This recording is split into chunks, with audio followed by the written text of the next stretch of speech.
Welcome into another Patriots training camp recap. Alex Barth, Scott Zolak with you from 98.5 The Sports Hub here above the practice fields at Gillette Stadium. This training camp recap is brought to you by Starland Sportsplex and Fun Park in Hanover. So second day of full pads, still looking a lot at these quarterbacks, and it was another rough day for Drake Maye today. He finished 5 of 11, 1 of 6 in his final 11-on-11 period. He's still spraying the ball a bit. A lot of his misses have been long, and you'd rather miss long than short, but it was another erratic day for him. A lot of indecision. I think that's where you can look at it and say, this is why Jacoby Brissett is more pro-ready because of the processing. And you could see the helmet, like when it looks 1, 2, 3, boom, come back. Right. Drake's kind of looking left.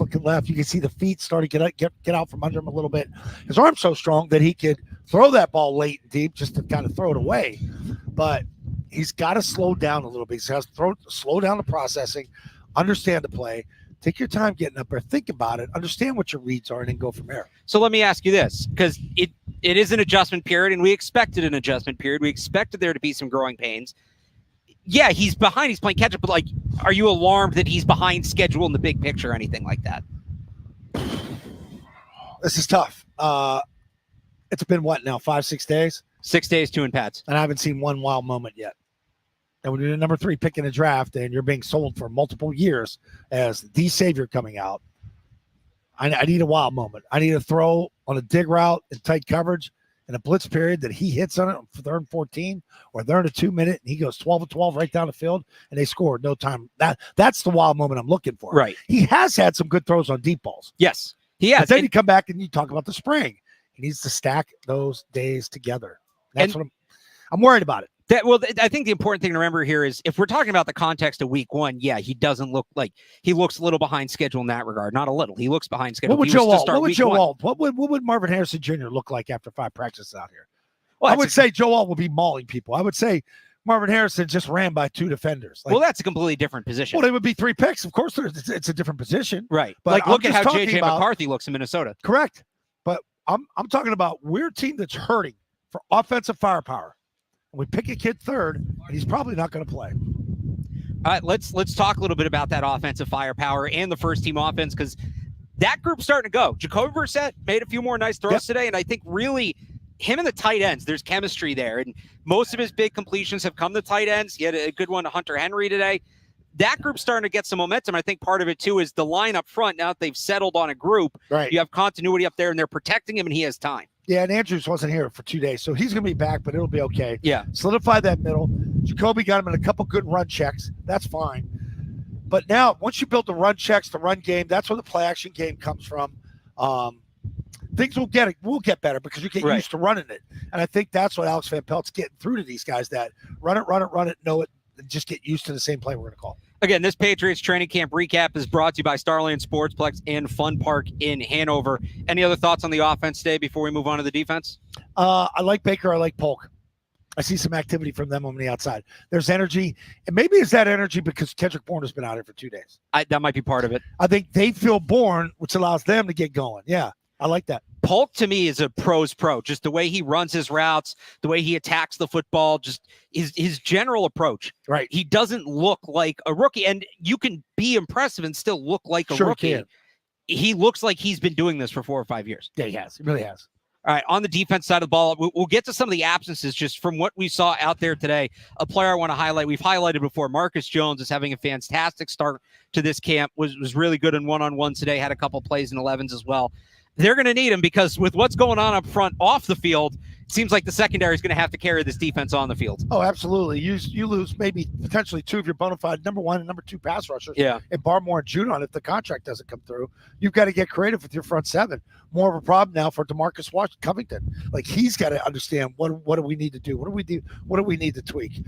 I like Jones, Gonzalez, and Marcus Jones. Yeah. Yeah. And Jonathan Jones. I like them on one side. I do. Yeah. And I think it allows your safeties to roam around and do some other things.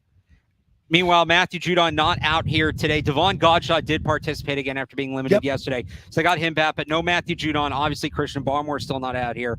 So they are a little thin up front. We're seeing more reps for O'Shea Jimenez, who had a really good day on the edge, kind of stepping in where Judon would be at times. Tristan Hill, a former second-round pick from the Cowboys they got last year off waivers, is playing a little more at defensive tackle for Barmore. But it seems like they're obviously without Barmore, you got to get ready for life without him. But today felt like a glimpse of what it might look like without Judon as well. Yeah, and that thing that would stink. And one more thing here on Gottschall. Yeah. So Drew Rosenhaus, who we all know, and I know Drew personally. Yep. Why is he allowed on the field? Why is he walking around on the football field? I don't know. I don't see other agents doing that. And that's one thing you got to be careful of. Hey, if other players see this, let his agent, he's getting this deal done. I'll my agent up. Let him walk around, watch a team. Bro, he wasn't here again today, was he, Rosenhaus? Oh, he was here. Was he here? Yep. Okay, I didn't catch him. So back here today as they continue to work on the contract for Devon Gottschall. But Matthew Judon, I don't know. I wasn't surprised to not see him out here today. I feel like after what happened yesterday, if you missed any of that, we have full recaps on 985thesportshub.com. I'm not surprised to not see him out here today, but where do you go from here? The guy, essentially shot his way out of practice.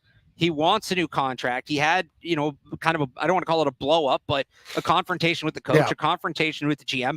But to your point, he's your best pass rusher. If you want to be competitive this year, that happens with him on the team. You're not going to get an adequate replacement if you move him. You might get something for down the road with draft picks or whatever, but they are in a real crossroads right now with Matthew Judon. I've played with a lot of guys like this, and not everything falls in line the way the GM wants it to.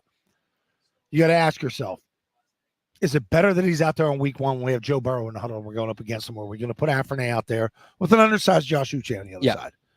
And if you could be okay with B, then you trade him then. I'm not okay with B. I want him out there. And sometimes you're going to have to push the needle, push the record, so to speak, to get him more of the money. And you do it once. You did it once with Gilmore. Gilmore's a special player. This guy's a special player. It feels similar to the Stephon Gilmore situation. Sure does. So but he can't come out here and show the head coach up and lay around on dummy bags. So that's the thing. So he leaves early yesterday. Stay away until you're done. Right. Yep. He was out. He wasn't out here today. Now they have an off day tomorrow. That's 2 days to cool off. Do you think we see him back out here Thursday, or what is his path to getting back out here, or does he just not? I'm going to say yes, he'll be out here. I thought he would have been out here today. Okay. Because I think maybe they came a little bit closer, but not the case. Do you think we see him Thursday? I do. All right, this Patriots training camp recap is brought to you by Starland Sportsplex and Fun Park in Hanover. Alex Barth, Scott Zolak. For more training camp, check out 985thesportshub.com. As we wrap it up here today, Zoe, kind of a turning point right now for camp. We're going to hit that next stage. Off day today. And now we're a week out from the first preseason game. Can't wait. Be back Thursday. Maybe I thought I saw maybe one scout team period today. Kind of looked like that. A little bit. What are you looking for Thursday and in that next block of practices? To start some of the team stuff, incorporating more teams, some substitutions. Might see some more referees attending practice to give you the real feel of games, sideline operational stuff. They got to start talking to these kids. We're going to be here.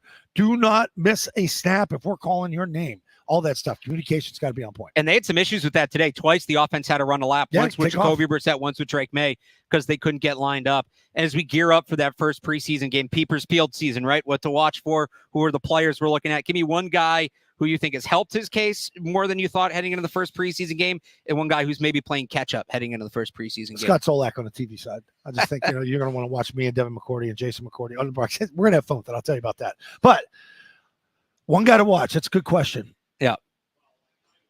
I'll give you one.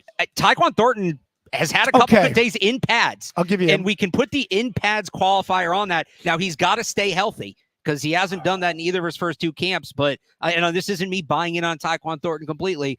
But when the pads come on, it goes to another level, and his game's risen to it. I'll give you him. Let's see if Jennings can take a step up. Okay, well, he becomes a very important player in the context. That's what I'm saying. Now you become Judon. So can you elevate your game personally? And he got paid this offseason as well, got a 3-year extension. So a lot to look for next week from today's practice and looking ahead. Be sure to check out more content from myself and Matt Dolph on 985thesportshub.com.